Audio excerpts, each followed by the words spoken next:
3 point আসতে পারতো, কোন জায়গায় সমস্যা হলো যে 1 পয়েন্টেই মোহনবাগান? আমরা অনেকগুলো অপরচুনিটি ক্রিয়েট করেছিলাম, বাট কনভার্ট করতে পারিনি। তিনটে তো ক্লিয়ার গোলের অপরচুনিটি ছিল, বাট কনভার্ট করতে পারিনি। বাট ওভারঅল টিম ভালো খেলেছে। আর এসিএল এ ফার্স্ট ম্যাচ ছিল, ড্র করেছে। ওভারঅল জিততেও পারতাম, বাট ফার্স্ট এক্সপিরিয়েন্স ছিল আমাদের সব প্লেয়ারের জন্য। তো গুড রেজাল্ট। আমাদের আগে লক্ষ্য রাখতে হবে যে আগে গিয়ে যাতে আমরা আরও গোলগুলো কনভার্ট করতে পারি এবং ম্যাচ জিততে পারি। রেফারি এক্সপেক্ট করেছিলাম আরও বেশি বেটার হবে।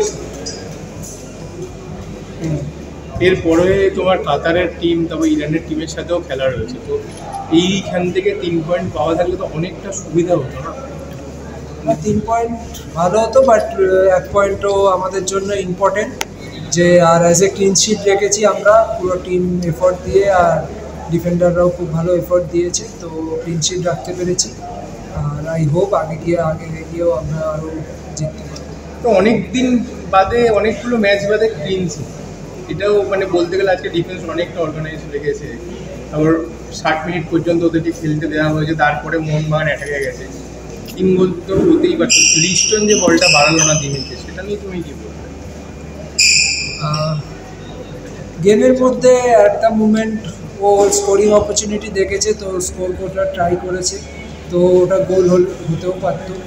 তো at the end overall team ভালো ট্রাই করেছে, যে অপরচুনিটি ক্রিয়েট করেছে। তো তার জন্য আর আমি টিমেরও পারফরমেন্সেও খুব খুশি আর প্রাউড যে সবাই নিজের এফোর্ট দিয়েছে।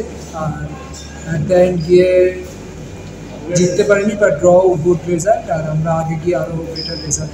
এই ক্লিন শিটটা নর্থ ইস্ট ম্যাচের আগে কতটা তোমাদের এতে আরও বেশি বুস্ট আপ করবে?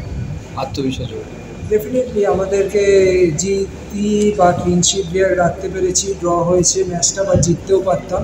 আর ক্লিন শিট অবভিয়াসলি ডিফেন্ডারদের জন্য, অ্যাজ এ ডিফেন্ডার আমি সব ম্যাচ ক্লিন শিট রাখতে ট্রাই করি।